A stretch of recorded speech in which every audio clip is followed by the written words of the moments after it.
સાહેબ, મારી પાસે પૈસા નથી, હું ડિપ્રેશનમાં છું, વારંવાર સુસાઇડ કરવાનો વિચાર આવે છે. જો કે મારા ગયા પછી પરિવારનું શું થશે તે મનમાં વિચાર આવ્યા કરે છે. બાળકોની લાચારી મારાથી જોઈ શકાતી નથી. સગા સંબંધીઓ અને મિત્રો બધાની પાસે હાથ લંબાવ્યા છતાં નિરાશા મળી છે. એટલે છેવટે આપ સાહેબ પાસે મદદની આશાએ આવ્યો છું. આ શબ્દો હતા કાપડના વેપારીના. વળી વેપારીનું આખું શરીર ધ્રુજતું હતું અને હાથ ફફડતા હતા. સાહેબ, મારી પાસે પૈસા નથી અને હું ડિપ્રેશનમાં છું. વારંવાર સુસાઇડ કરવાનો વિચાર આવે છે. જો કે મારા ગયા પછી પરિવારનું શું થશે તે વિચાર મનમાં આવ્યા કરે છે. બાળકોની લાચારી મારાથી જોઈ શકાતી નથી. સગા સંબંધીઓ અને મિત્રો બધાની પાસે હાથ લંબાવ્યા છતાં નિરાશા મળી. એટલે છેવટે આપ સાહેબ પાસે મદદની આશાએ આવ્યો છું. આ શબ્દો હતા કાપડના વેપારીના. વળી વેપારીનું આખું શરીર ધ્રુજતું હતું અને હાથ ફફડતા હતા. આખરે રાંદેર પોલીસને તેના પર દયા આવી અને પાણી અને નાસ્તો આપી બેસાડી તેનું કાઉન્સેલિંગ કર્યું હતું.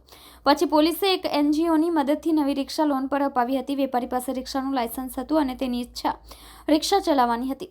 આથી પોલીસે તેને રિક્ષા અપાવવાનું નક્કી કર્યું હતું. 2.92 લાખની કિંમતની નવી રિક્ષા માટે NGO અને પોલીસે મદદ કરી 42,000નું ડાઉન પેમેન્ટ ભરી બાકીની લોન કરાવી આપી હતી. 44 વર્ષીય મકબૂલનું 30 મશીનનું કારખાનું ટેક્સટાઇલ માર્કેટમાં કાપડની દુકાન પણ હતી. ગોપીપુરામાં રહેતા 44 વર્ષીય મકબૂલ કાંગોલિયાની 3 વર્ષ પહેલા અડાજણના આલિશાન ફ્લેટમાં રહેતા હતા અને રિંગ રોડની ન્યૂ ટેક્સટાઇલ માર્કેટમાં કાપડની દુકાન તથા આંજણા ફાર્મમાં 30 એમ્બ્રોઇડરી મશીનનું કારખાનું ભાગીદારીમાં ચલાવતા હતા.